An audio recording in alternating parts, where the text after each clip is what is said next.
রাধে রাধে বন্ধুরা, জয় গৌর জয় নিতাই। আজকে তোমাদের নীল ষষ্ঠীর ব্রতকথা সম্বন্ধে কিছু বলবো। দেবাদিদেব মহাদেব এবং দেবী পার্বতীর বিবাহ উৎসবের তিথি হল নীলযাত্রা। নীলকণ্ঠ অর্থাৎ দেবাদিদেব মহাদেব এবং দেবী নীলচণ্ডী বা নীলাবতী অর্থাৎ দেবী পার্বতীর বিয়ে বিভিন্ন আচার অনুষ্ঠানের মধ্যে দিয়ে এই তিথির পুজো সম্পাদিত হয়। রাজা নীলধ্বজ দেবী পার্বতীকে নিজ কন্যারূপে পালন করে এই তিথিতে মহাদেবের সঙ্গে বিয়ে দেন। নীলযাত্রার অনুষ্ঠান শিবের গাজনের অঙ্গ, তবে এই অনুষ্ঠান একদিনের নয়, সমস্ত চৈত্র মাস সন্ন্যাস ব্রত রেখে শিবের পুজো করে চৈত্র সংক্রান্তির আগের দিন পালন করা হয় নীলযাত্রার উৎসব।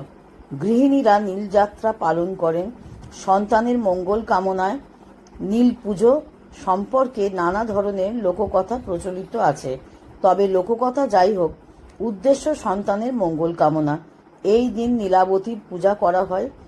সন্ধে নীলকণ্ঠ দেবের মহাদেবের ঘরে বাতি জ্বালিয়ে এই ব্রত পালন সম্পূর্ণ হয়। আগামী 29শে চৈত্র 13ই এপ্রিল সোমবার শ্রী শ্রী নীল পুজো হবে। তোমরা সবাই বন্ধুরা পালন করবে, আর যারা যেভাবে পারবে সেভাবে পালন করবে, যার যেরকম সম্ভব সে সেভাবে পালন করবে। এবার আসি আমরা ব্রত কথায়। বাঙালি নীলষষ্ঠীর ব্রত কথা।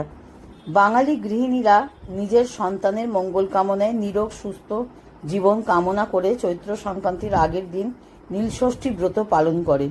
নীলষষ্ঠীর আসলে নীলকণ্ঠের সাথে নীলচণ্ডী বা নীলাবতীর বিয়ের অনুষ্ঠান। এক দেশের এক ব্রাহ্মণ আর ব্রাহ্মণী বাস করতেন। তারা অতি ভক্তি করে সমস্ত বার ব্রত পালন করতেন, তবুও তাদের সন্তান একটাও বাঁচে না। তাদের মনে এই ধারণা হলো যে এই সব বার ব্রত করে কিছু লাভ নেই, আসলে সমস্তটাই মিথ্যে। এই বলে তাঁরা সব